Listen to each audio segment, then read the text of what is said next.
Hello everyone, welcome to the subject planet. जैसे कि यहाँ पे हम प्रिपरेशन कर रहे हैं यूजीसी नेट पेपर 2 एजुकेशन के लिए, जिसमें अभी जो हम डिस्कस करने वाले हैं वो है आपका यूनिट 3 का बी सेक्शन। ऑलरेडी मैंने इसका एक सेशन अपलोड किया था, परसों किया था, कल नहीं अपलोड किया था।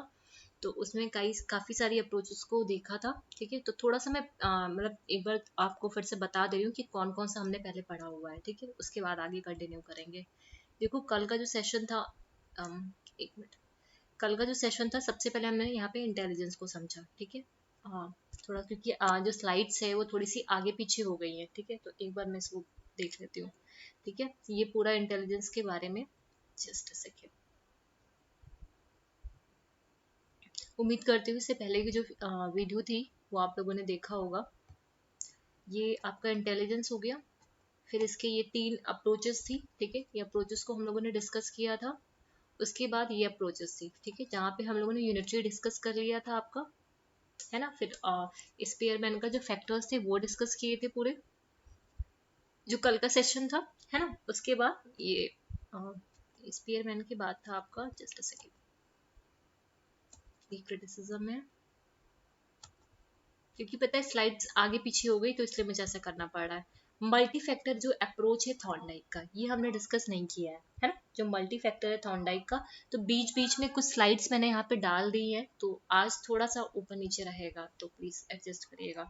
देखो मल्टी फैक्टर अप्रोच की अगर हम बात करते हैं थॉर्नडाइक की, अच्छा इसमें एक चीज मैंने कल परसों वाला जो सेशन था वहां बताना मैं भूल गई थी, वहां पे ये अपनी कॉपी में ऐड कर लेना, क्योंकि नेट में से क्वेश्चंस पूछे गए हुए हैं ना, इस वजह से कुछ मैंने बाद में इमेजेस वगैरह भी यहाँ पे ऐड की हुई हैं, जो हम लोग जब रिवीजन सेशन करेंगे तो वहाँ पे मैं बताऊंगी आपको।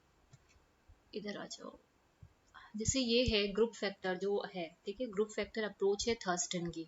ठीक है, ये ग्रुप फैक्टर जो अप्रोच है थर्स्टन का, ये दिया है थर्स्टन ने, आगे इसको बढ़ाया भी थर्स्टन ने है, लेकिन जो एनटीए है उसका आंसर ये बर्ट मानता है। ठीक है, तो ध्यान देना कभी भी आपके अगर एनटीए में आता है कि ग्रुप फैक्टर जो थ्योरी है वो किसने दी, अप्रोच किसने दी है, तो आपका आंसर बर्ट टिक करना है, क्योंकि एनटीए इसको सही मानता है। ठीक है, तो ये एक आध बार आ चुका है, तो इस चीज़ का आप लोग कॉपी में लिख लेना, मैं परसों बताना भूल गई थी। ठीक है, एक्चुअली मेरी तबीयत नहीं ठीक थी इसी वजह से। तो ये जो थर्स्टन का है मॉडल उसको देखते हैं। ठीक है, जो मल्टी फैक्टर जो मल्टी कहाँ गया, मल्टी फैक्टर जो थ्योरी है आपका थॉर्नडाइक का, उसमें इन्होंने 3 चीज़ों के बारे में बात की है ना। 3 चीज़ें मल्टी फैक्टर थ्योरी में 3 चीज़ें बोली, एब्स्ट्रैक्ट इंटेलिजेंस बोला है ना, और क्या बोला है, कंक्रीट इंटेलिजेंस बोला है, और मैकेनिकल इंटेलिजेंस बोला है। ठीक है, लेकिन उससे पहले थॉर्नडाइक का ये मानना था कि there was nothing like general ability, each mental activity requires an aggregate of different set of ability. जितनी भी जो भी हर मेंटल एक्टिविटी एक एग्रीगेट होती है different different set of abilities का। अब ये जो एबिलिटीज, ये जो इन्होंने थॉर्नडाइक ने 4 एट्रीब्यूट्स दिए इंटेलिजेंस के। ठीक है, जिसमें इन्होंने बोला level, range, arc and speed. Level क्या है, जो लेवल ऑफ डिफिकल्टी होता है आपका टेस्ट का, ठीक है, जिसको सॉल्व किया जा सकता है, वो लेवल के अंदर आता है। रेंज कहने का मतलब क्या है, वो नंबर ऑफ टास्क जो दिए जाते हैं, मतलब नंबर ऑफ टास्क आपको दिए जा रहे हैं, ठीक है, at any given degree of difficulty. ठीक है, आर कहने का मतलब है हर लेवल पे टोटल नंबर ऑफ सिचुएशन आपके सामने प्रेजेंट की जा रही है, जिसमें इंडिविजुअल को क्या करना है, रिस्पॉन्ड करना है। Speed is the rapidity, rapidity मतलब आप कितनी जल्दी कितनी तत्परता के साथ आप आंसर्स करते हो उसके, है ना। अभी आज according to Thorndike, intelligence is not a single factor. ध्यान देना, थॉर्नडाइक ने बोला जो इंटेलिजेंस है वो एक सिंगल फैक्टर नहीं है। ठीक है, सिर्फ जनरल इंटेलिजेंस नहीं है। जैसे स्पीयरमैन ने जनरल इंटेलिजेंस पे बहुत ज़्यादा एम्फेसिस किया था, तो वही चीज़ उन्होंने बोला कि ये हमारी जो इंटेलिजेंस है वो सिर्फ एक सिंगल फैक्टर नहीं है, सिर्फ एक जनरल इंटेलिजेंस नहीं है, it is a combination of multiple factor, है ना। लाइक आपका एब्स्ट्रैक्ट इंटेलिजेंस हो गया, कंक्रीट इंटेलिजेंस हो गया, सोशल इंटेलिजेंस हो गया। एब्स्ट्रैक्ट इंटेलिजेंस के अंदर क्या क्या आता है, the ability to verbal and symbolic thinking. ठीक है, जहाँ पे आप वर्बल और सिम्बॉलिक थिंकिंग करते हो। मैकेनिकल में क्या आता है, कंक्रीट मतलब how the ability to effectively control your body and manipulate object, मतलब आपकी ये बॉडी से मतलब आप मतलब एक्शन से रिलेटेड है ना, कंक्रीट जिसे आप टच कर पाते हो, कैसे अपनी बॉडी को आप कंट्रोल कर पा रहे हो, जो भी आप ऑब्जेक्ट्स हैं उनको कैसे आप मैनिपुलेट कर पा रहे हो, ठीक है। उसके बाद आता है सोशल इंटेलिजेंस।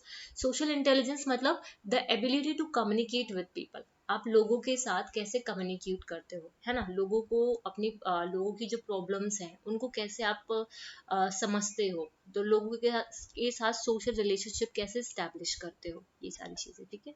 ये एक इमेज मैंने यहाँ पे डाला हुआ है, ठीक है, जिसमें इसलिए मैंने इस इमेज को डाला है जहाँ पे ये पिक्चर देख के थोड़ा सा आप और अच्छे से समझ पाओ, है ना। एब्स्ट्रैक्ट इंटेलिजेंस यहाँ पे वर्ड्स हैं, नंबर है, लेटर है, जिनका हम यूज करते हैं इफेक्टिवली, ठीक है।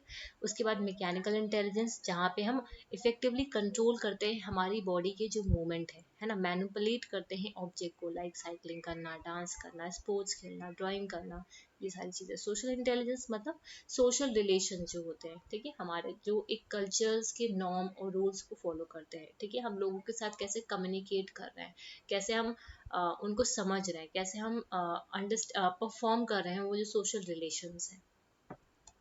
क्लियर है यहाँ तक ये चीजें। अभी जो थर्स्टन का मॉडल है ये मैंने आप लोग के साथ डिस्कस किया हुआ है, आई थिंक किया हुआ है, हाँ किया हुआ है, डिस्कस किया हुआ है, ठीक है, हाँ ये किया हुआ है। फिर गिलफोर्ड का स्ट्रक्चर ऑफ इंटेलेक्ट ये भी मैंने आपके साथ डिस्कस कर लिया है, तो प्लीज जिन लोगों ने नहीं देखा है तो प्रीवियस की वीडियो जाके देख लेंगे, ठीक है। इसको डिटेल में मैंने डिस्कस किया हुआ है आप लोग के साथ, ठीक है। आगे आ जाओ।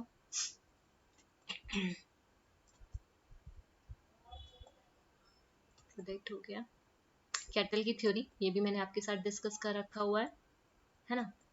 इसके बाद आपको एक हायरार्की वाली चीज थी, एक मिनट रुको जरा सा, ये हो गया ना, पास मॉडल था गार्डनर का, करने से पहले मैं आपको वो चीजें रुको,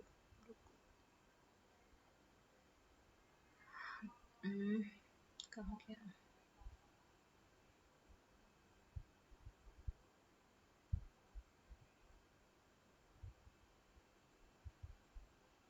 पास थ्योरी ऑफ इंटेलिजेंस, ठीक है। ये जो पास थ्योरी इंटेलिजेंस, देखो ये जेपी दास ने दिया था, है ना, पास थ्योरी ऑफ जो इंटेलिजेंस है जेपी दास ने दिया था, ये आपके सिलेबस में नहीं है, लेकिन इन्होंने इंफॉर्मेशन प्रोसेसिंग जो अप्रोच होती है उसको फॉलो किया था, ठीक है। तो ध्यान देना ये जो पास थ्योरी, इसमें सिर्फ आपको नाम ही याद रखने हैं, मैंने डिटेल में इसको डाल दिया है, बट बेसिकली आपको नाम ही याद रखना है इसका, ठीक है। पास थ्योरी जो है वो जेपी दास ने दिया था, ये इंफॉर्मेशन प्रोसेसिंग अप्रोच को फॉलो करते हैं। अब पूरा इसका फुल फॉर्म क्या है, इसका फुल फॉर्म इंपॉर्टेंट हो जाता है। पी का मतलब क्या है, प्लानिंग। ए का मतलब क्या है, अराउजल एंड अटेंशन, है ना, अराउजल अटेंशन, ठीक है। और इसका मतलब क्या है, simultaneous and successive processing, simultaneous and successive processing.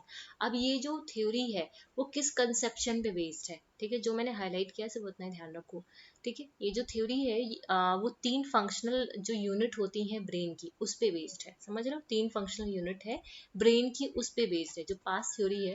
इधर ये इसकी इमेज है ना, प्लानिंग है आपकी, अटेंशन है, और साइमल्टेनियस एंड सक्सेसिव। जो पहला आपका फंक्शनल यूनिट होता है ब्रेन का जहाँ पे इसका स्टेम आता है, ठीक है, वो होता है अटेंशन, ठीक है। फिर जो सेकंड फंक्शनल यूनिट होता है जहाँ पे ऑसिपिटल, पेरिटल एंड टेम्पोरल, ठीक है, ब्रेन का ये पार्ट आता है, जहाँ पे साइमल्टेनियस एंड सक्सेसिव आता है, ठीक है। उसके बाद प्लानिंग, ये थर्ड फंक्शनल यूनिट होता है जहाँ पे फ्रंटल आता है।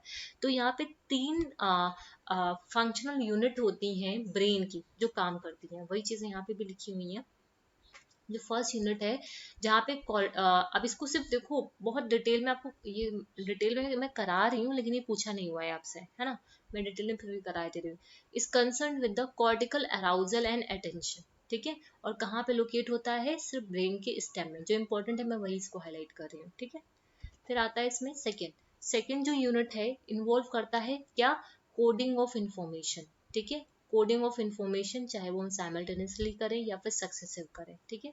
It it deals with the how we receive, store and analyse information, कैसे हम इंफॉर्मेशन को रिसीव करते हैं, स्टोर करते हैं, इंफॉर्मेशन को एनालाइज करते हैं, है ना। साइमल्टेनियस प्रोसेसिंग मतलब इंफॉर्मेशन को हम कैसे प्रेजेंट कर रहे हैं, होलिस्टिक और comprehension approach to processing of information, है ना। और ये जो है किसके साथ एसोसिएटेड है, ब्रेन के ऑसिपिटल एंड पेरिपिटल जो लोब होता है ब्रेन का, साइमल्टेनियस प्रोसेसिंग उसके साथ ब्रेन के कनेक्टेड है। सक्सेसिव प्रोसेसिंग जो है ये रेफर करता है process of information in a sequential way, मतलब हम कैसे इंफॉर्मेशन को प्रोसेस करा रहे हैं एक सीक्वेंस में। ये ब्रेन के कौन से पार्ट से एसोसिएटेड है, फ्रंटल टेम्पोरल पार्ट के साथ, ठीक है। फिर आते हैं थर्ड पार्ट में। थर्ड यूनिट जो है वो डील करता है प्लानिंग के साथ, जहाँ पे आप डिसीजन मेकिंग होती है, सेल्फ मॉनिटरिंग होती है, सेल्फ रेगुलेशन होता है और प्रॉब्लम सॉल्विंग होती है। ये पास्ट थ्योरी है, ठीक है। और ये जो इमेज है यहाँ पे भी वही चीजें लिखी हुई हैं आपकी। जो फर्स्ट है अटेंशन, है ना। सबसे पहले क्या होगा, देखो सबसे पहले तो इनपुट ही होगा, समझना। पहले क्या होगा, इनपुट होगा। इनपुट के बाद साइमल्टेनियस सक्सेसिव ये अराउजल होता है, ठीक है। इनपुट, फिर यहाँ से ये आउटपुट निकल के जाता है, लेकिन इतना डिटेल में नहीं जाना है, जो मैंने बताया सिर्फ उतना ही काफी है इसी वजह से, ठीक है। ये उसके बारे में और थोड़ा सा दे रखा हुआ है, बट जरूरत नहीं है, ठीक है। ये पास थ्योरी होगी। एक मिनट इधर आ जाओ। अब आ जाते हैं हायरार्किकल अप्रोच ऑफ बर्ड वर्णन, ठीक है। ये हायरार्किकल अप्रोच है बर्ड वर्णन की, ठीक है। ये बर्ड वर्णन ने हायरार्किकल अप्रोच को फॉलो किया था, मतलब इन्होंने क्या किया, सबसे पहले जो जी फैक्टर है उसको टॉप पे रख दिया, ठीक है। उसके बाद इसको दो मेजर फैक्टर में डिवाइड किया। जो पहला फैक्टर है जिसे वोकेशनल एजुकेशन बोलते हैं, जो दूसरा फैक्टर है जिसे प्रैक्टिकल एंड मैकेनिकल बोलते हैं, ठीक। उसके बाद इस वोकेशनल और एजुकेशन को फिर से फर्दर डिवाइड किया माइनर ग्रुप फैक्टर्स में, ठीक है। माइनर ग्रुप फैक्टर मतलब इधर, ये इधर और ये इधर, ये इधर, ठीक है। उसी तरह मैकेनिकल एंड प्रैक्टिकल वाले को भी डिवाइड किया, ठीक है, माइनर ग्रुप फैक्टर में। फिर इसको सब डिवाइड किया, जो वोकेशनल के फैक्टर हैं, एजुकेशन के फैक्टर हैं, उसको सब डिवाइड किया। जो प्रैक्टिकल के फैक्टर हैं, जो मैकेनिकल के फैक्टर है, उसको फिर से सब डिवाइड किया, किसमें, स्पेसिफिक फैक्टर्स में, ठीक है, किसमें, स्पेसिफिक फैक्टर में, ठीक है। तो वही ऐसे यहाँ ये भी वही है, ठीक है। ये आपका जी, ठीक है, इसको क्या किया गया, डिवाइड किया गया कॉग्निटिव वेरिएंस में, फिर इसको सब डिवाइड किया गया, ठीक है। ये चीज है। अब इन्होंने एक चीज यहाँ पे बोली, अब इधर पहले देखो। ये जो ब्रिटिश साइकोलॉजिस्ट थे लाइक सिरल बर्ड वर्नन, इन्होंने अल्टरनेटिव स्कीम दी for the organisation of a factor. इन्होंने बोला जो टॉप ऑफ द हायरार्की है, ठीक है, जो टॉप है हायरार्की पे, जस्ट अ सेकंड, जो हायरार्की के टॉप पे है वहां पे इन्होंने जी फैक्टर को प्लेस कर दिया, ठीक है, जैसे जनरल कॉग्निटिव फैक्टर बोला। नेक्स्ट लेवल जो था, इन्होंने दो ब्रॉड ग्रुप फैक्टर प्लेस किए, जहाँ पे वर्बल एजुकेशन आती है और प्रैक्टिकल और मैकेनिकल एप्टीट्यूड्स आते हैं। इसको फिर से सब डिवाइड किया, जो वर्बल एजुकेशन के फैक्टर्स है उसको सब डिवाइड किया, किसमें, वर्बल में एंड न्यूमेरिकल सब फैक्टर्स में, और प्रैक्टिकल वाले को किसमें, मैकेनिकल फैक्टर में और mechanical information, special and psychomotor ability में। इस चीज को डिवाइड किया। जो लोवेस्ट लेवल है हायरार्की का, वो एक स्पेशल फैक्टर है या फिर स्पेसिफिक फैक्टर है, जिसको इन्होंने रिजेंबल किसके साथ किया, एक इन्वर्टेड गेनेलॉजिकल ट्री के साथ, ठीक है। इसका मतलब क्या है, जैसे ये सामने यहाँ पे आप ट्री देख रहे हो, ठीक है, जब इसको उल्टा कर दोगे, उसको उल्टा करोगे तो ये क्या निकलेगा, ये आपका जी फैक्टर निकलेगा। ये जो है, ये चीज क्या है, आपका जी फैक्टर है। और ये जब इसको उल्टा करोगे तो ये क्या हो जाएगा, टॉप फैक्टर जी पे चला जाएगा ना, और ये वाला जो फैक्टर होगा ये क्या होगा, ये major factor, major group factor हो जाएंगे। मेजर ग्रुप फैक्टर कहने का मतलब क्या है, वोकेशनल एजुकेशन और मैकेनिकल एंड प्रैक्टिकल, ठीक। इसको फिर से सब डिवाइड किया, इसको क्या किया, फिर से सब डिवाइड किया। देखो इसको फिर से डिवाइड किया माइनर ग्रुप फैक्टर में, उसके बाद स्पेसिफिक फैक्टर, उसके बाद ये स्पेसिफिक फैक्टर मतलब ये फ्रूट्स होंगे, ठीक है। तो ये क्या था, ये वर्नर्स की हायरार्किकल थ्योरी थी इंटेलिजेंस की। यहाँ तक चीजें क्लियर है, किसी को यहाँ तक तो दिक्कत नहीं होगी ना, ठीक। Just a second. अब आ जाओ कंसेप्ट ऑफ सोशल इंटेलिजेंस, ठीक है। ये जो सोशल इंटेलिजेंस का कंसेप्ट है उसको देखो, ठीक है। सोशल इंटेलिजेंस एक कंसेप्ट है जिसको दिया किसने है, एडवर्ड थॉर्नडाइक ने दिया है इन 1920। जैसे आप लोगों ने प्रीवियस ईयर के क्वेश्चंस किए होंगे तो वहाँ पे देखा होगा, जैसे अभी जो रिसेंटली एग्जाम हुआ है वहाँ पे पूछा गया था आपसे TQM जो है वो कब आया था। तो इसीलिए आप लोग को ये भी ध्यान रखना है, जो सोशल इंटेलिजेंस का कंसेप्ट है वो एडवर्ड थॉर्नडाइक ने 1920 में दिया था, क्योंकि ईयर वाइज वो क्वेश्चन पूछ रहा है, ठीक है। हम लोग कह नहीं सकते कि एनटेक इधर से क्वेश्चन देगा, तो हमें सभी चीजें पढ़नी है। In his own word, social intelligence, इन्होंने बोला जो सोशल इंटेलिजेंस है वो क्या है, एक एबिलिटी है टू अंडरस्टैंड, समझने, हम ये एक ऐसी क्षमता, ऐसी एबिलिटी है जिससे हम समझते हैं, ठीक है, मैनेज करते हैं मैन और वुमेन को, बॉयज और गर्ल्स को, ठीक है, जिससे वो एक्ट करे wisely in a human relationship, ठीक है, जिससे वो एक्ट करे wisely in a human relationship.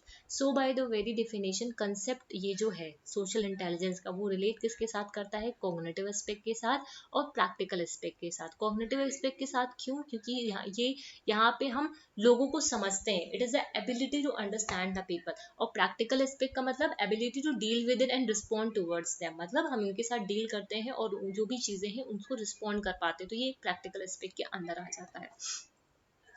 जो रिसर्चर, अब नाम ध्यान रखना है, ये इनके अकॉर्डिंग जो कॉशमेल है और जॉन है, उन्होंने डिस्क्राइब किया, ये मतलब कैरेक्टरिस्टिक्स में आपसे पूछा जा सकता है कि जो सोशली इंटेलिजेंट पर्सन होता है वो कैसा होता है। जो सोशली इंटेलिजेंट पर्सन होता है वो दूसरों के थॉट्स को, फीलिंग को, इंटेंशंस को समझता है, ठीक है, दूसरों के साथ वो अच्छे से बिहेव करता है, बहुत ज़्यादा वार्म होता है, ठीक है, काम होता है बहुत ज़्यादा, ठीक है, उसे जो सोशल रूल्स हैं, जो ह्यूमन रिलेशन है, उसके बारे में मतलब नॉलेज होती है, ठीक है, और वो दूसरे को की जो पॉइंट ऑफ व्यू होता है उसको समझने की कोशिश करता है, जो भी सोशल सिचुएशन है उसके साथ वो अडेप्ट कर लेता है खुद को, और जो नए नए एक्सपीरियंसेस होते हैं, आइडियाज़ हैं, वैल्यूज़ हैं, उनमें मतलब खुले विचार हैं उसके, उस नए एक्सपीरियंसेस को लेके, आइडियाज़ और वैल्यूज़ को लेकर के, ऐसा।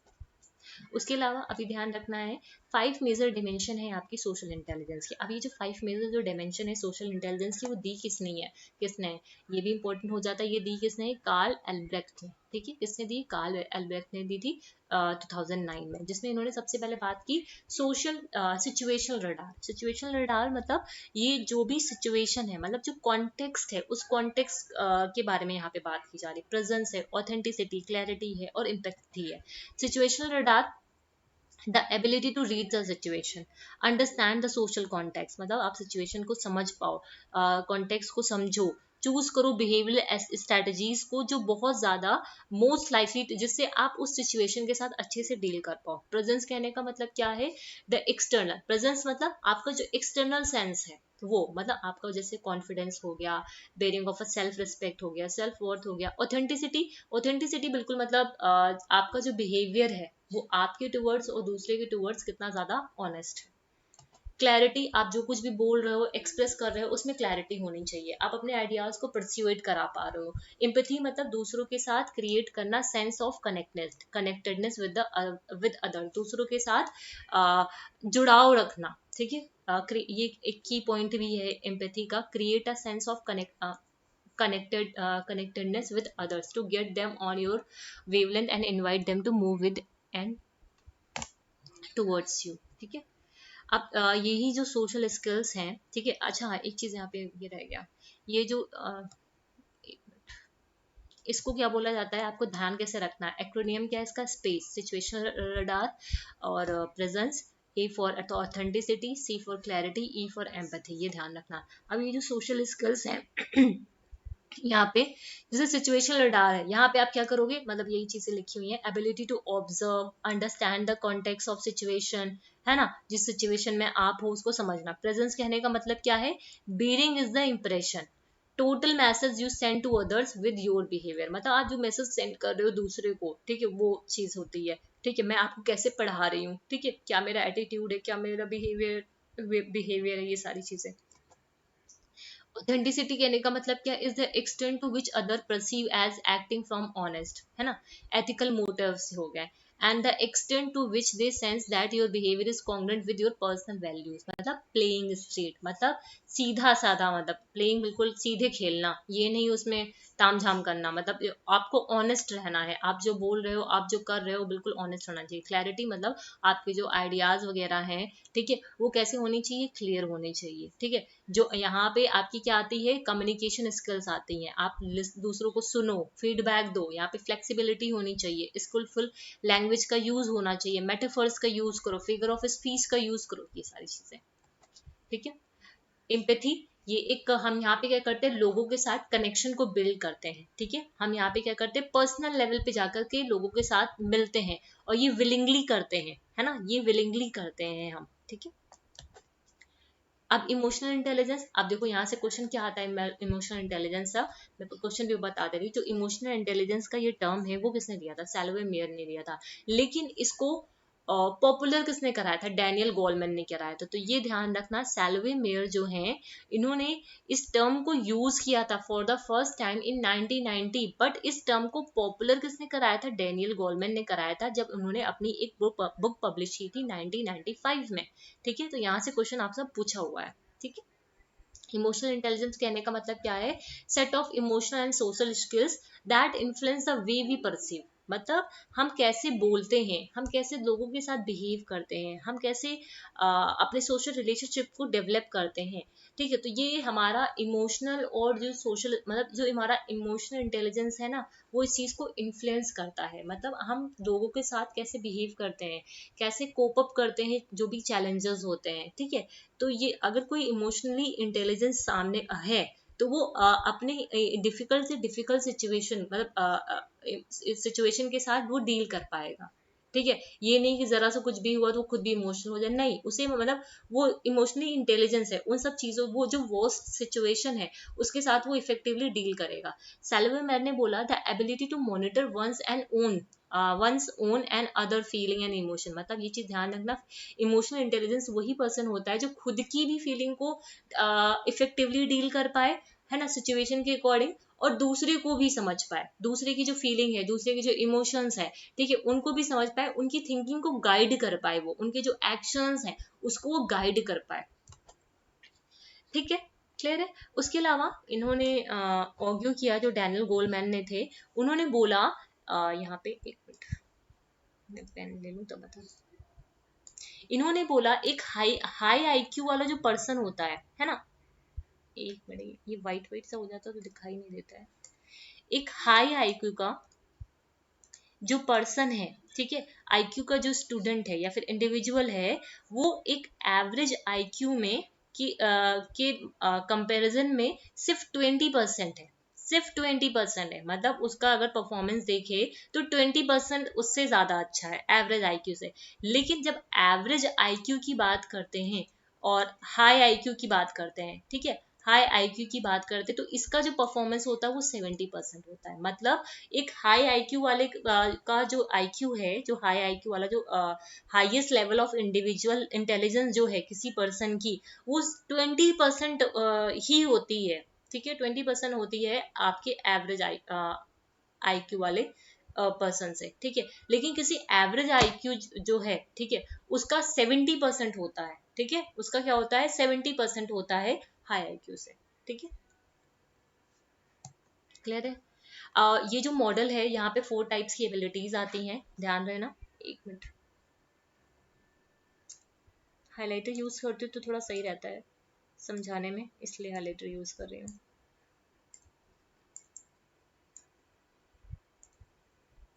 जब बात करते हैं यहाँ पे इमोशनल इंटेलिजेंस, अब ये जो एबिलिटीज है इंपॉर्टेंट है, इसके बाद कुछ इसके कंपोनेंट है 5, उसको वो भी इंपॉर्टेंट है। परसेप्शन ऑफ इमोशन, ठीक है, perception of emotion, use of emotion to facilitate the thinking, है ना। फिर understanding and analysing emotion, reflective regulation of emotions. ठीक है, अब ये क्या है, जब परसेप्शन ऑफ इमोशंस की बात करते हैं, it includes the ability to identify and differentiate emotion in self and others.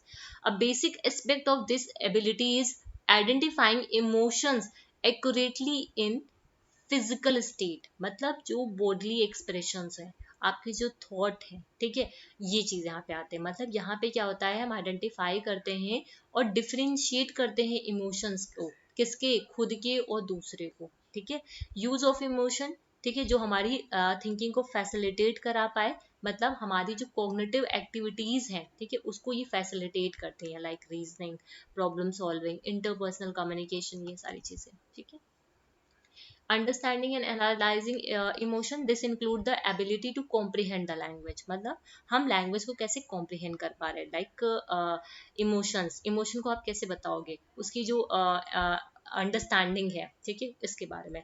Reflective regulation of emotion, यहाँ पे क्या होता है, रेगुलेट, ठीक है, आप अपने इमोशनल जो रिस्पॉन्सेज हैं उसको कैसे, अपने और खुद के, यहाँ पे देखो सिर्फ अपने की बात नहीं होगी, अपना और खुद, दूसरों का, ठीक है, अब ओन और अदर्स, ठीक है, खुद का और दूसरे का, दोनों के ही जो इमोशंस हैं उसको आप कैसे रेगुलेट कर पा रहे हो, कैसे मॉडिफाई करा पा रहे हो। ठीक है, इसके बाद आते हैं ये कहा गया, ये रहे, ठीक है, ये 5 कंपोनेंट्स हैं आपके, है ना, 5 कंपोनेंट्स हैं आपके इमोशनल इंटेलिजेंस के, ठीक है। सेल्फ अवेयरनेस है आपका, ठीक है, सेल्फ अवेयरनेस है आपका, सेल्फ रेगुलेशन है, सोशल स्किल है, एम्पैथी है, मोटिवेशन है। वेरी इंपॉर्टेंट क्वेश्चंस पूछे गए हैं इससे। जब सेल्फ अवेयरनेस की बात करते हैं तो आपके जो रिकॉग्नाइज करना, ठीक है, ability to recognise and understand your mood, अपने खुद के के जो मूड्स हैं, जो इमोशन है, जो दूसरों, मतलब कभी कभी होता नहीं कि हम बहुत ज्यादा परेशान होते हैं, लेकिन वो क्या करते हैं, दूसरों पे इम्पैक्ट डालते हैं, ठीक है। हमें मुझे गुस्सा आ रहा है, लेकिन जब मैं दूसरे से बात कर रही हूँ तो वो उसको भी इम्पैक्ट कर रहा है। तो हमारे इमोशंस, हमारी फीलिंग्स, ठीक है, हमारे मूड्स जो स्विंग्स हैं, ठीक है, वो कैसे दूसरे को इफेक्ट कर रहे हैं, ठीक है। सेल्फ रेगुलेशन, कंट्रोल करना इम्पल्सेस को, मूड्स को, ठीक है, कुछ भी एक्ट करने से पहले सोचना, इंटरनल और या फिर इंट्रिंसिक मोटिवेशन, मतलब being driven to pursue goal for personal reason rather than for some kind of reward. मतलब मोटिवेशन कहने का मतलब क्या है, मतलब जो भी गोल है, ठीक है, उसको हम फुलफिल कर, मतलब अंदर से, ठीक है, अंदर से उस गोल को हम अचीव करना चाह रहे हैं, ठीक है, ना कि किसी रिवार्ड की वजह से। अगर हम खुद से उस गोल को अचीव कर रहे हैं, ठीक है, तो वो इंट्रिंसिक मोटिवेशन हो जाएगी। लेकिन अगर हम किसी रिवॉर्ड की वजह से उस गोल को अचीव करना चाह रहे हैं तो वो क्या हो जाएगा, एक्सटर्नल मोटिवेशन हो जाएगा। एम्पैथी की बात करते हैं, the ability to recognise and understand others motivation. जब हम दूसरे की जो मोटिवेशंस हैं, ठीक है, उसको समझते हैं, रिकॉग्नाइज करते हैं, which is essential for building and leading teams. मतलब जैसे टीम लीडर्स वगैरह होते नहीं है, दूसरों को की फीलिंग्स को, थॉट को जब वो समझते हैं। सोशल स्किल्स, जब हम अपने रिलेशनशिप्स को मैनेज करते हैं, अपना जो पूरा नेटवर्क है सोशल का, सोशल नेटवर्किंग, जो सोशल नेटवर्क है उसको मैनेज करते हैं, ठीक है, वो होता है। यहाँ तक चीजें क्लियर है, किसी को कोई दिक्कत तो नहीं है ना यहाँ पे? कोई चीज, आई थिंक स्टर्नबर्ग वाला एक छूटा हुआ है, वो कहाँ गया, रुको, गार्डनर, अच्छा गार्डनर भी तो है, रुको रुको रुको, हाँ पीछे आओ।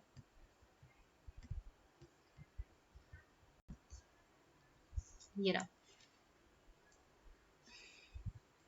जो गार्डनर की थ्योरी है मल्टीपल इंटेलिजेंस की, ठीक है, गार्डनर की थ्योरी मल्टीपल इंटेलिजेंस की, इन्होंने एक बुक लिखी थी, क्या, फ्रेम्स ऑफ माइंड, जिसमें इन्होंने पॉइंट किया था, देर इज देर मतलब there was no one form of cognition. मतलब इन्होंने बोला ये जो इंटेलिजेंस है वो एक सिंगल इंटिटी नहीं है, इन्होंने ये चीज बोली। इन्होंने बोला इंटेलिजेंस क्या है, multiple of multiple of abilities है, मल्टीपल ऑफ इंटेलिजेंस कैपेसिटीज है, नहीं सॉरी, मतलब इन्होंने ये चीज बोली, जो इंटेलिजेंस होता है वो एक सिंगल एंटिटी नहीं है, ठीक है, ये चीज बोला। इन्होंने बोला इंटेलिजेंस क्या है, इंटेलिजेंस वो है जहाँ पे मल्टीपल एबिलिटीज आती हैं, ठीक है, मल्टीपल एबिलिटीज आती हैं, there are the multiple intelligence with autonomous intelligence capacity, ठीक है, so intelligence can not be viewed as a single entity. और इन्होंने बोला ये जो मल्टीपल टाइप्स की जो इंटेलिजेंस है वो इंडिपेंडेंट होती हैं of each other, further people may have varied combination of these intelligence. मतलब तो पीपल के अंदर वेरी डिफरेंट डिफरेंट कॉम्बिनेशन होते हैं इन इंटेलिजेंस के, ठीक है। इन्होंने एक चीज और बोली, intelligence is much more than IQ, ठीक। अभी कौन कौन सी इनकी इंटेलिजेंस थी, ठीक है, जिसमें म्यूजिकल इंटेलिजेंस की बात की इन्होंने, लॉजिकल मैथमेटिकल इंटेलिजेंस की बात की, लिंग्विस्टिक इंटेलिजेंस की बात की, बॉडली कैनेस्टिक की इंटेलिजेंस की बात की, स्पेशल इंटेलिजेंस की बात की, इंटरपर्सनल इंटेलिजेंस हो गया, इंट्रापर्सनल इंटेलिजेंस हो गया, नेचुरलिस्टिक हो गया। अच्छा हाँ, एक चीज और यहाँ पे देखो, यहाँ पे रह गया, हाँ, Gardner initially propose the 8 types of intelligence, ठीक है, इन्होंने इनिशियली कितने टाइप्स की इंटेलिजेंस को प्रपोज किया था, 8 टाइप्स को, लेकिन बाद में इन्होंने एक और इंटेलिजेंस बढ़ाया जिसे बोलते हैं एग्जिस्टेंशियलिज्म इंटेलिजेंस, ठीक है, ये 8 वाला, ठीक है, ये ध्यान रखना, एग्जिस्टेंशियल इंटेलिजेंस, ठीक है, जब मैन के एग्जिस्टेंस के बारे में बात होती है, ठीक। अब एक एक को समझ लेते हैं, ये डिटेल में है, डिटेल में देखो, चाहो तो एक बार स्क्रीनशॉट लेके रीड कर लेना, लेकिन जैसे मैंने यहाँ पे डाला है वो समझ लो, ये की पॉइंट में, ठीक है। लिंग्विस्टिक इंटेलिजेंस, लिंग्विस्टिक जो इंटेलिजेंस है, या फिर इधर ही आ जाओ देख लो डिटेल में ही, यहाँ पे काफी सारी चीजें लिखी हुई हैं इस वजह से। लिंग्विस्टिक जो इंटेलिजेंस है refers to the ability to use language, हम लैंग्वेज को कैसे यूज करते हैं। It is the capacity to use spoken and spoken written word जो होते हैं, ठीक है, कैसे हम स्किल्ड वे में इस चीज को लिख पाते हैं, ठीक है। मतलब individual with high verbal linguistic intelligence are very good in using words language to express themself, articulate things and create. मतलब जिनके अंदर हाई लिंग्विस्टिक इंटेलिजेंस होगी तो बहुत ज़्यादा अच्छे होंगे लैंग्वेज को एक्सप्रेस करने में, जो भी वर्ड्स हैं उनको आर्टिकुलेट करने में, क्रिएट करने में। अब इसके एग्जांपल क्या है, आपके पोएट्स हैं, राइटर हैं, है ना, जर्नलिस्ट है, टीचर है, पॉलिटिशियन है, फिलोसफर है। They can use language fluently and flexible and creatively, जिनके अंदर हाई लिंग्विस्टिक इंटेलिजेंस होगी। लॉजिकल मैथमेटिकल इंटेलिजेंस क्या है, is the ability to use logical reasoning and mathematical ability. मतलब लॉजिकल रीजनिंग और मैथमेटिकल जो एबिलिटीज हैं वो इसके अंदर आती है। Individual high on this intelligence have good abstract reasoning, मतलब जिसके अंदर लॉजिकल मैथमेटिकल इंटेलिजेंस अगर ज्यादा होगा वो एब्स्ट्रैक्ट रीजनिंग में अच्छा होगा, क्रिटिकल थिंकिंग अच्छी होगी, गुड होगा, अच्छे से नंबर्स के साथ डील कर पाता होगा, ठीक है। इसके एग्जांपल्स क्या है, साइंटिस्ट हैं, इंजीनियर्स हैं, फिजिशियंस हैं, इकोनॉमिक्स हैं। म्यूजिकल इंटेलिजेंस की अगर बात करते हैं, it is the ability to use rhythms, है ना, sound and pattern to create compose and perform music. मतलब ये म्यूजिक के साथ रिलेटेड है, ठीक है। और जिसके अंदर ये चीज बहुत म्यूजिकल इंटेलिजेंस ज्यादा होगी तो वो क्या बन जाएंगे, सिंगर्स बन सकते हैं, म्यूजिक कंपोजर्स बन सकते हैं, इंस्ट्रूमेंटलिस्ट बन सकते हैं, म्यूजिशियंस बन सकते हैं। बॉडीली कैनेस्टिक इंटेलिजेंस की अगर बात करते हैं तो कैसे आप अपने बॉडी के मूवमेंट को कंट्रोल कर पाते हो, कैसे आप जो भी एक्शंस हैं उनको आप कंट्रोल कर पाते हो। लाइक आपके डांसर्स हो गए, स्पोर्ट्स हो गए, ठीक है, डांसर जो हैं, जो स्पोर्ट्स हैं, उनके अंदर ये जो एबिलिटी है वो ज़्यादा होगी, ठीक है, ये जो इंटेलिजेंस है वो ज़्यादा होगी। स्पेशल मतलब आप चीज़ों को कैसे परसीव कर पाते हो, जैसे जेमेट्रिक जो कोई फिगर वगैरह होते हैं, आप उसको जब देखते हो तो कैसे उसको परसीव करते हो, जो विजुअल इमेजेस होते हैं, पैटर्न्स होते हैं, ठीक है, उसको मतलब उसको वो सब किसके अंदर आते हैं, स्पेशल के अंदर आते हैं। लाइक आपका आर्किटेक्चर हो गया, पेंटर्स हो गए, डिजाइनर्स हो गए, ये सारे लोग, ठीक है। फिर इंटरपर्सनल, इंटरपर्सनल मतलब आपके जो सोशल रिलेशनशिप है, ठीक है, ability to understand others and social interaction. They can understand the emotion and perspective of other and relate well to other. ये लोग जो होते हैं वो इनके अंदर इंटरपर्सनल जो इंटेलिजेंस होती है वो बहुत अच्छी होती है। मतलब ये दूसरों के साथ सोशल रिलेशनशिप अच्छे से बिल्ड कर पाते हैं, उनको समझ पाते हैं, है ना। जैसे आपके सोशल वर्कर्स हो गए, मैनेजर्स हो गए, साइकोलॉजिस्ट हो गए, टीचर्स हो गए, ये सारे। इंट्रापर्सनल मतलब is the ability to understand oneself. अब ये दोनों का इंपॉर्टेंट है, ध्यान रखना, क्वेश्चन पूछेगा मैं। Is the ability to understand oneself and know one's thought, मतलब खुद के ही जो थॉट है, खुद के जो इमोशंस हैं, फीलिंग है, मोटिव्स हैं, डिजायर है, उनको समझना जो हमारे बिहेवियर को इन्फ्लुएंस करते हैं, ठीक है। It includes awareness about one's strength, खुद की जो स्ट्रेंथ है, खुद की जो वीकनेस है, लिमिटेशंस है, गोल है, क्या एम्बिशन है हमारे लाइफ के, इन सबको जानना, ये सब इंट्रा पर्सनल के अंदर आते हैं, ठीक है। Such intelligence include one's introspective and self reflective capacities. Naturalistic मतलब नेचर, ठीक है, जहाँ पे वेरियस पैटर्न्स, जो वो लोग जो वेरियस जो पैटर्न्स हैं आपके नेचर के, उसको समझ पाते हो, ठीक है। मतलब वो लोग बहुत ज्यादा सेंसिटिव होते हैं towards the nature, like flora fauna हो गया, जितनी भी बायोडाइवर्सिटी है, ये सारी चीजें। फिर आता है एग्जिस्टेंशियलिस्ट इंटेलिजेंस। एग्जिस्टेंशियल इंटेलिजेंस जो है वो नाइन्थ इंटेलिजेंस है, जो रिफर करता है किस पे, sensitivity and capacity to tackle deep question beyond sensory data and human existence such as meaning one's life why have we, ठीक है, ये जो हमारी जिंदगी है वो क्यों है, ठीक है, मतलब ह्यूमन की एग्जिस्टेंस बहुत बात करता है। अब ये की पॉइंट है, मैं एक बार फिर से ऐसे बता दे रही हूँ, जो मैंने वहाँ पे बोला है बस वही चीज़ें यहाँ पे, कुछ एक्स्ट्रा नहीं है यहाँ पे, ठीक है। तो चाहो तो की पॉइंट की तरह अपने कॉपी में बना सकते हो, क्योंकि पूरा पोथा लिखने की जरूरत नहीं है। लिंग्विस्टिक लैंग्वेज होते हैं, पोइट्स वगैरह हैं। लॉजिकल मैथमेटिकल इंटेलिजेंस, जहाँ पे लॉजिक है, मैथमेटिकल एबिलिटी है, जहाँ पे साइंटिस्ट इंजीनियर है। म्यूजिकल इंटेलिजेंस, यहाँ पे आपकी म्यूजिक वगैरह आते हैं, ठीक है। म्यूजिक कंपोजर है, इंस्ट्रूमेंटलिस्ट है। बॉडी कैनेस्थेटिक जो इंटेलिजेंस है, कैसे आप अपने मूवमेंट, बॉडी के मूवमेंट जो है इसको कंट्रोल कर पा रहे हो, एक्शंस, जहाँ पे डांसर स्पोर्ट्स आते हैं। Spatial intelligence, the capacity to perceive, understand, use spatial and visual information effectively, जहाँ पे आर्किटेक्चर है, पेंटर्स है, ये सब आते हैं, ठीक है। ये intrapersonal ability to understand the other, मतलब जो सोशल इंटरेक्शन होता है, जिनके एग्जांपल क्या है आपके, मैनेजर्स हैं, सोशल मैनेजर्स हैं, वर्कर्स हैं, टीचर्स हैं। इंट्रापर्सनल, जब खुद की फीलिंग्स को समझना, खुद के इमोशंस को समझना जो हमारे बिहेवियर को इन्फ्लुएंस कर रहा है। नेचुरलिस्टिक, जो वेरियस पैटर्न है आपके नेचर को उसको समझना। एग्जिस्टेंशियलिज्म, वही आपका sensitivity and capacity to tackle the deep questions. ठीक है, क्लियर है यहाँ तक। अब ये स्टर्नबर्ग, ठीक है, स्टर्नबर्ग का ट्रायर्किक जो थ्योरी है इंटेलिजेंस का। अब स्टर्नबर्ग ने ट्रायर्किक थ्योरी दी, मतलब इन्होंने तीन थ्योरी दी थी आपकी। ठीक है, तीन कंपोनेंट के बारे में इन्होंने बात किया था स्टर्नबर्ग ने। ठीक है, अब वो क्या क्या थे, सबसे पहले तो ये समझो कि स्टर्नबर्ग ने क्या क्या चीजें बोली हैं यहाँ पे। Just a second.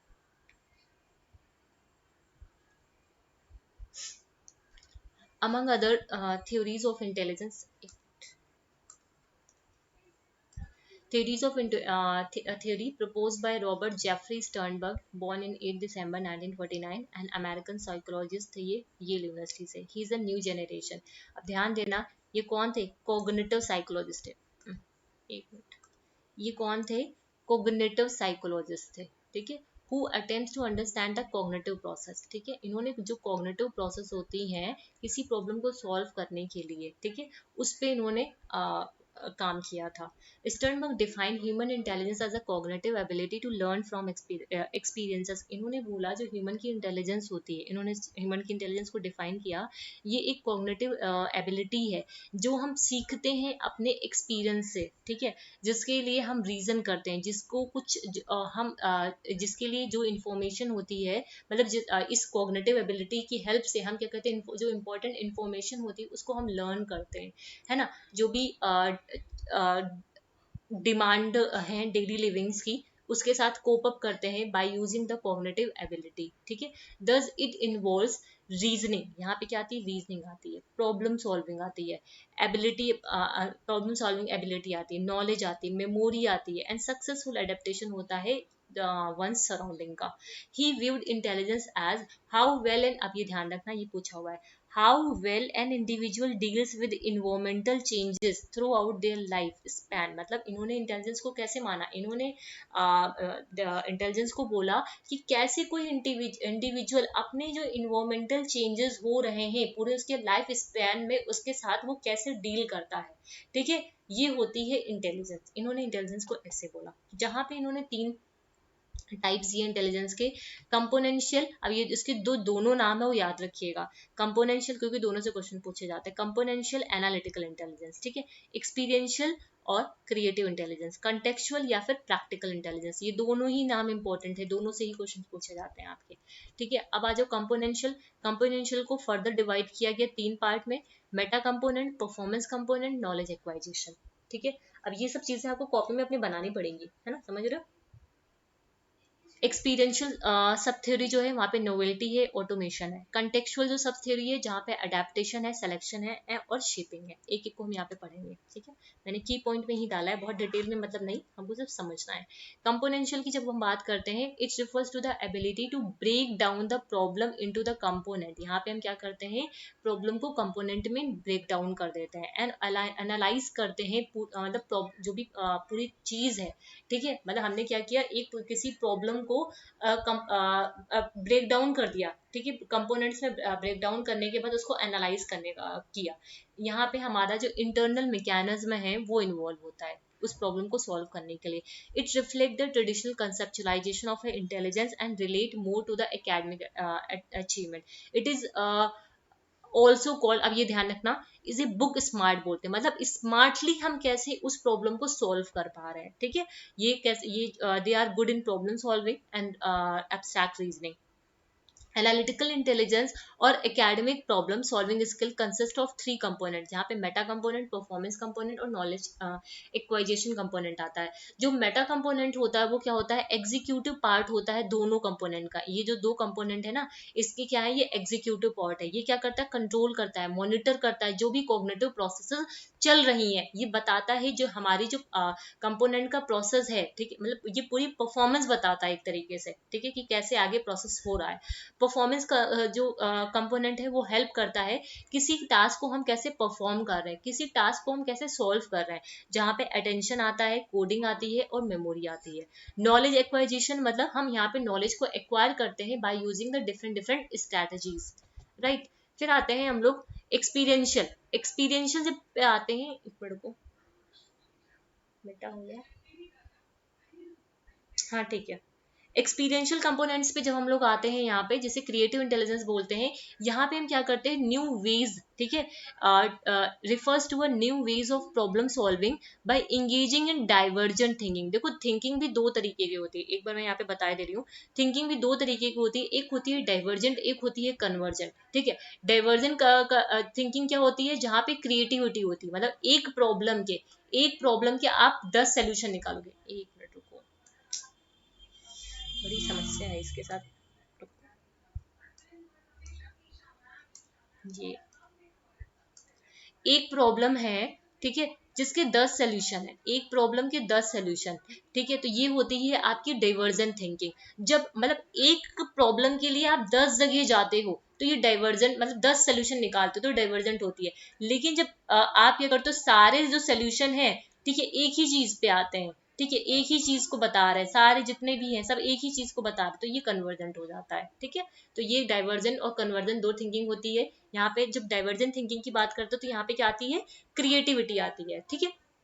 तो it refers to a new ways of problem by solving by engaging in divergent thinking. मतलब हम यहाँ पे क्या करते हैं, एक्सपीरियंशियल और क्रिएटिव इंटेलिजेंस में जो भी प्रॉब्लम है उसको अपनी डाइवर्जेंट थिंकिंग का यूज करके एक क्रिएटिव तरीके से सॉल्व करते हैं। यहाँ पे हमारी जो प्रायर नॉलेज है, प्रायर जो एक्सपीरियंसेस हैं, ठीक है, उसका यूज करके एक हम नए आइडियाज को प्रेजेंट करते हैं, ठीक है, प्रॉब्लम को सॉल्व करने के लिए। जहाँ पे दो कंपोनेंट आते हैं, एक आता है आपको ऑटोमेशन, एक आता है नोवेल्टी, ठीक है। ऑटोमेशन कहने का मतलब क्या है, some aspect of information processing are automated, मतलब कुछ इंफॉर्मेशन जो है, जो प्रोसेस में है वो ऑटोमेटिकली है, ठीक है। उन्हें मतलब कुछ जो प्रोसेस हो रही है, ठीक है, वो ऑटोमेटिक है, ऑटोमेटेड है, अपने आप चल रही है, उन्हें हमें ज्यादा अटेंशन दे, उनके लिए हमें ज्यादा एनर्जी को वो ज्यादा एनर्जी नहीं चाहिए, मतलब उनको उनके ऊपर ज्यादा हमें टाइम देने की जरूरत नहीं है।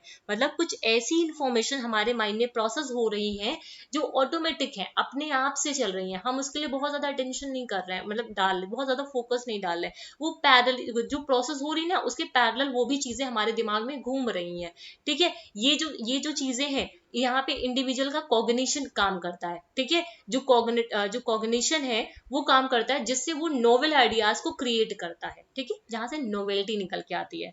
फिर नेक्स्ट आता है कंटेक्चुअल और प्रैक्टिकल इंटेलिजेंस। कंटेक्चुअल मतलब हम वो जो इंफॉर्मेशन है, it is the ability to use information to function effectively in life. मतलब जो भी इंफॉर्मेशन हमें मिली है उसको हम कैसे इफेक्टिवली अपनी लाइफ को अपनी उस सिचुएशन में यूज कर पा रहे हैं। It is also known as a street smart. क्या बोलते हैं, स्ट्रीट स्मार्ट, और इसको क्या बोलते हैं, बुक स्मार्ट, ठीक है। इसको क्या बोलते हैं, बुक स्मार्ट, इसको क्या बोलते हैं, स्ट्रीट स्मार्ट बोलते हैं, ठीक है। और being high on common sense, ठीक है, ये भी। It is the ability to understand and deal with everyday situation even successfully, ठीक है। It is the ability to adapt, adjust and change demand depending on the contextual requirement. Thus they can handle the real life problem. अब यहाँ पे तीन चीजें आती हैं आपकी। अब इन्होंने एक स्टर्न बर्न में एक यहाँ पे बोला है, intelligence is a purposive adaptation. Intelligence क्या है, जहाँ पे एक पर्पसिव अडेप्टेशन है, ठीक है। इंटेलिजेंस क्या है, जहाँ पर्पसफुली हम अडेप्ट करते हैं, ठीक है, शेप ऑफ करते हैं, सेलेक्ट करते हैं जो रियल वर्ल्ड के इन्वायरमेंट, रियल वर्ल्ड में जो भी रियल वर्ल्ड जो इन्वायरमेंट है, ठीक है, उसको हम लोग यहाँ पे क्या करते हैं, सेलेक्ट करते हैं जो हमारे लिए रेलिवेंट होगा, ठीक है। अडेप्टेशन वही है when one makes changes with one self, ठीक है, जब हम खुद के अंदर चेंजेस लेके आते हैं, अपने इन्वायरमेंट में चेंज अपने मतलब अपने नए इन्वायरमेंट में खुद को एडजस्ट करने के लिए अपने अंदर चेंज लेके आते हैं, ठीक है। अपने आप को जैसे किसी स्किल्स के साथ अपग्रेड करना। शेपिंग करने का मतलब क्या है, when one changes one environment according to his requirement, जब अब सामने वाला अपनी जरूरतों के हिसाब से अपने environment को चेंज कर देता है, ठीक है। selection is done when the completely new environment is replaced। जब अब ये चीज इंपॉर्टेंट है, जब सिलेक्शन में क्या होता है, ये पूछे हुए क्वेश्चन है आपसे, ये जो ये तीनों पार्ट है, सिलेक्शन में क्या होता है, जब हम एक मतलब पूरे जो ओल्ड, मतलब एक जो ओल्ड इन्वायरमेंट था उसको जो नया इन्वायरमेंट है रिप्लेस कर देता, मतलब जो ओल्ड वाली चीज है उसको जब हम नई वाली चीज के साथ रिप्लेस करा देते हैं, ठीक है, तो वो होता है हमारा सिलेक्शन। वो क्या होता है, हमारा सिलेक्शन होता है। मैं एक बार इसको फिर से रिवाइज करा दे रही हूँ, इंपॉर्टेंट है, ध्यान रखना, क्वेश्चंस पूछे गए हैं इससे, ठीक है। एक मिनट, इधर आओ पीछे।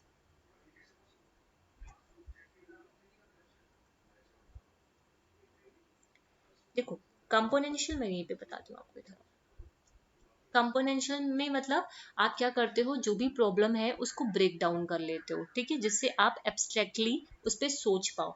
जहाँ पे मेटा कंपोनेंट आता है, ये एक एग्जीक्यूटिव फंक्शन की तरह काम करता है। फिर आता है परफॉर्मेंस कंपोनेंट, ये आपकी परफॉर्मेंस को मॉनिटर करता है। फिर यहाँ पे नॉलेज एक्वाइजेशन आता है। एक्सपीरियंशियल, जहाँ पे आप क्या करते हो, आप क्या कर रहे हो, अपने प्रायर जो एक्सपीरियंसेस हैं उनका यूज करके एक नए आइडियाज को जेनरेट कर रहे हो, है ना। जहाँ पे ऑटोमेशन, कुछ ऐसे आइडियाज हैं जो आपके दिमाग में ऑटोमेटिकली घूम रहे होते हैं, जिससे आप नए आइडियाज पे आते हो, ठीक है, जिससे आपको एक नए आइडियाज मिलते हैं। कंटेक्चुअल, जहाँ पे आपके कॉन्टेक्स्ट, ठीक है, जो आपके कॉन्टेक्ट से रिलेटेड है। जहाँ पे अडेप्टेशन, अडेप्टेशन मतलब जब आप किसी नए माहौल को अडेप्ट करते हो, ठीक है। फिर आता है शेपिंग। शेपिंग में क्या होता है, आप क्या कर रहे हो, अपनी जरूरतों के अनुसार अपना अडेप्टेशन कर रहे हो। सिलेक्शन, जहाँ पे हम क्या करते हैं, पुराने वाले को रिप्लेस करा देते हैं नए वाले के साथ, ये है, ठीक है, याद रहेगा। इतनी चीजें क्लियर है, यहाँ पे किसी को दिक्कत तो नहीं है ना। प्लीज किसी को दिक्कत हो तो कमेंट सेक्शन में लिख के बता देना, ठीक है। अभी कुछ स्टर्नबर्ग ने प्रोपोगेटेड द फॉलोइंग स्टेप, जो मतलब, सॉरी, इन्होंने मतलब बोला कि जो इंडिविजुअल होता है जब इंफॉर्मेशन को प्रोसेस करा रहा होता है तो कुछ स्टेप्स होते हैं वहाँ पे, ठीक है। जो पहला स्टेप है जहाँ पे इनकोडिंग आता है, फिर आता है इन्फेरिंग, फिर आता है मैपिंग, फिर आता है एप्लीकेशन, फिर आता है जस्टिफिकेशन, फिर आता है आपका रिस्पॉन्स। इनकोडिंग मतलब जो भी रेलिवेंट इन्फॉर्मेशन उसके माइंड में चल रही है उसको इनकोड करता है। इन्फ्रेंस मतलब, इन्फ्रेंग मतलब आप क्या उससे वो क्या करेगा, कुछ इन्फ्रेंसेस को ड्रॉ करेगा वहां पे। मैपिंग, अब उन जो भी इन्फ्लुएंसेस उसने निकाले हैं उससे वो क्या करेगा, अपनी प्रीवियस सिचुएशन और जो प्रेजेंट सिचुएशन है उसे मैपिंग आउट करेगा, रिलेशनशिप को स्टैब्लिश करेगा। अब वो क्या करेगा, एक रिलेशनशिप को इन्फर्ड करेगा, मतलब एप्लीकेशन करेगा। फिर उसको जस्टिफिकेशन करेगा, मतलब पूरे प्रॉब्लम को एनालाइज करने के बाद जस्टिफाई करेगा, और उसके बाद वो क्या करेगा, एक नए और एक बेस्ट पॉसिबल सोल्यूशन को आपके सामने प्रेजेंट करेगा, ठीक है। याद रहेगी चीजें, ठीक है। अब यहाँ पे ये आपका कंप्लीट हो गया है, मतलब अभी मतलब कंप्लीट नहीं हुआ है, एक सेशन अभी और रहेगा। जैसे इसके बाद असेसमेंट वाली चीज है, मैं असेसमेंट वाला पूरा यहाँ पे नहीं कराऊंगी आपको, वो नेक्स्ट सेशन में कराऊंगी। जस्ट अ सेकेंड में बता रही हूँ, इधर आ जाओ। असेसमेंट ऑफ इंटेलिजेंस, ठीक है। अब ये जो असेसमेंट है इंटेलिजेंस का, इसको पहले समझ लो, एक मिनट को। असेसमेंट ऑफ इंटेलिजेंस, अल्फ्रेड बिने and Theodore Simon were attributed,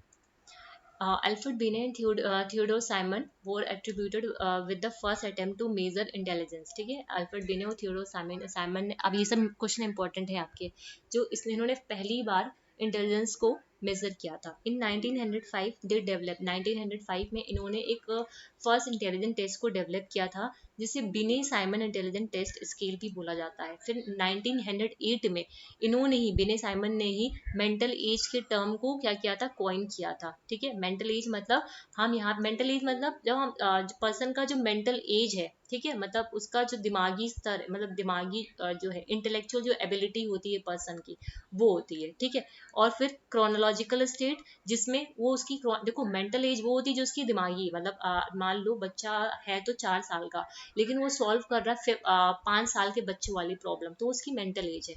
chronological age, बच्चा 4 साल का है और 4 साल की उम्र वाले जो बच्चों वाले जो क्वेश्चंस होते हैं उसी को वो सॉल्व कर रहा है, ठीक है। According to Binet, if a child has more than, ठीक है, if a child has mental age more than her chronological age, then she will be classified as bright. मतलब अगर बच्चे की जो मेंटल एज है, ठीक है, उसकी क्रोनोलॉजिकल एज से ज्यादा होती है, मान लो बच्चा है तो 4 साल का, लेकिन जो क्वेश्चन वो सॉल्व कर रहा है वो 5 साल के और 6 साल के जो बच्चे करते हैं उस वाले क्वेश्चन को सॉल्व कर रहा है, तो ऐसे बच्चे कैसे होते हैं, वो ब्राइट बच्चे होते हैं। If the child scores 2 mental age years below her chronological age, then he should be identified with intellectual disability. मतलब अगर उससे कुछ उसमें कम आता है, बिलो स्कोर आता है उसको, ठीक है, मतलब उसकी जो क्रोनोलॉजिकल जो एज है, ठीक है, मान लो उसकी क्रोनोलॉजिकल एज 4 साल है, लेकिन वो 4 साल की उम्र वाले जो क्वेश्चन है वो भी नहीं सॉल्व कर पा रहा है, तो उसको इंटेलेक्चुअल डिसेबिलिटी है, ये चीज बोला जा रहा है। इन 1912, अब ये जो ईयर वगैरह है मैंने हाईलाइट नहीं किया, लेकिन आप लोग इसको याद जरूर रखिएगा।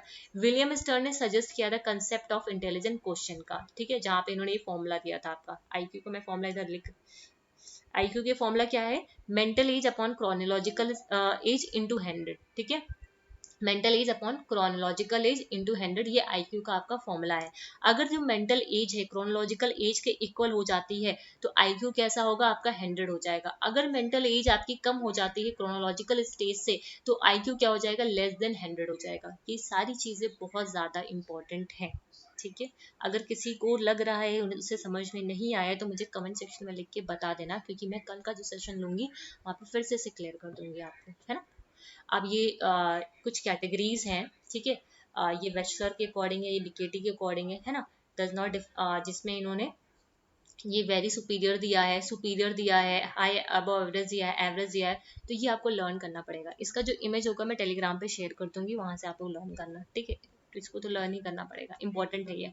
ठीक, अब ये आता है टाइप्स ऑफ इंटेलिजेंस टेस्ट। देखिए इंटेलिजेंस टेस्ट को तीन बेसिस पे हम लोग क्लासीफाई करते हैं, based on the number of participant, based on its applicability across the culture and based on the type of item used in the test, ठीक है।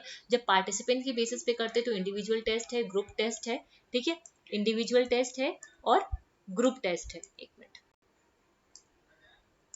लेकिन जब हम लोग जब कल्चर्स के बेसिस पे करते हैं तो कल्चर फेयर टेस्ट है और कल्चर बायस टेस्ट है, क्वेश्चंस पूछे गए हुए हैं इससे, ठीक है। और आइटम कितने यूज कर रहे हैं उसके बेसिस पे वर्बल टेस्ट होता है और नॉन वर्बल टेस्ट होता है। अब इसका जो डिटेल है वो मैं कल के सेशन में कराऊंगी, आज के सेशन में इसकी डिटेल नहीं कराऊंगी क्योंकि बहुत ज्यादा लंबा है और वीडियोस काफी लंबी हो जाएंगी, ठीक है। तो इसका मैं कल सेशन में कराऊंगी। एक मिनट में आपको एक चीज दिखा दे रही हूँ यहाँ पे कि हम लोगों ने क्या क्या चीजें कर ली हैं। जस्ट अ सेकेंड, मुझे नहीं लगता मैंने कोई चीज़ छोड़ी होगी, शायद आगे पीछे थी, बट फिर भी मैंने कोशिश की है। देखो मैं फिर भी बता देती हूँ यहाँ पे, देखो approaches to intelligence, unity to multiple, मैंने हमने सारी कर ली है, इसमें से एक भी अप्रोच आपकी नहीं छूटी है, ठीक है। सोशल इंटेलिजेंस का जो कंसेप्ट है, मल्टीपल इंटेलिजेंस का जो कंसेप्ट है, इमोशनल इंटेलिजेंस का जो कंसेप्ट है, ये भी हमने कर लिया है। थ्योरीज जो है इंटेलिजेंस की बाय स्टर्नबर्ग, गार्डनर, इन सबको भी कर लिया है। अब बचता है असेसमेंट ऑफ इंटेलिजेंस, ठीक है। असेसमेंट ऑफ इंटेलिजेंस में जो टाइप्स ऑफ इंटेलिजेंस टेस्ट हैं उनको हमको यहाँ पे क्लासीफाई करना है, ठीक है, वो हम लोग नेक्स्ट सेशन में करेंगे। उसके अलावा ये छोटा सा टॉपिक है, प्रॉब्लम सॉल्विंग क्या होता है, क्रिएटिविटी क्या होता है, मेटाकॉग्निशन क्या होता है और क्रिटिकल थिंकिंग क्या होता है, इसको हम लोग नेक्स्ट सेशन में करेंगे, आज के सेशन में नहीं करेंगे, ठीक है। तो उम्मीद करती हूँ ये जो सेशंस हैं वो आपके लिए यूजफुल होंगे, आपकी प्रिपरेशन में आपको हेल्प कर पा रहे होंगे, है ना। और उसके अलावा अगर वीडियोस इन्फॉर्मेटिव लगे तो चैनल को सब्सक्राइब करिएगा, शेयर करिएगा अपने फ्रेंड्स के साथ, जो लोग भी प्रिपरेशन कर रहे हैं यूजीसी नेट पेपर 2 एजुकेशन के लिए। एंड जो लोग भी टेलीग्राम पे नहीं ऐड हो, जिन्होंने टेलीग्राम नहीं ज्वाइन किया है वो टेलीग्राम पे भी ज्वाइन करो, ठीक है। क्योंकि जो भी अपडेट्स वगैरह होंगी, जो भी मुझे इमेज है या फिर कोई पीडीएफ वगैरह है, मैंने कई सारी ऑलरेडी पीडीएफ वहाँ पे शेयर कर भी रखी हुई हैं, ठीक है। जिसको नहीं मिल रही हो वो फाइल के सेक्शन में जाएगा या फिर मुझे मैसेज करके वहाँ पे पूछ सकता है, ओके। अगर कोई क्वेरी है तो कमेंट सेक्शन में लिख के जाइएगा, ठीक है। आज एक्चुअली मेरी तबीयत बिल्कुल भी ठीक नहीं है तो इसी वजह से थोड़ा सा ऐसे हो रहा है, ठीक है। सो थैंक यू एवरीवन, अगर वीडियोस इन्फॉर्मेटिव लगे तो वीडियो को लाइक भी करिएगा, ओके, थैंक यू।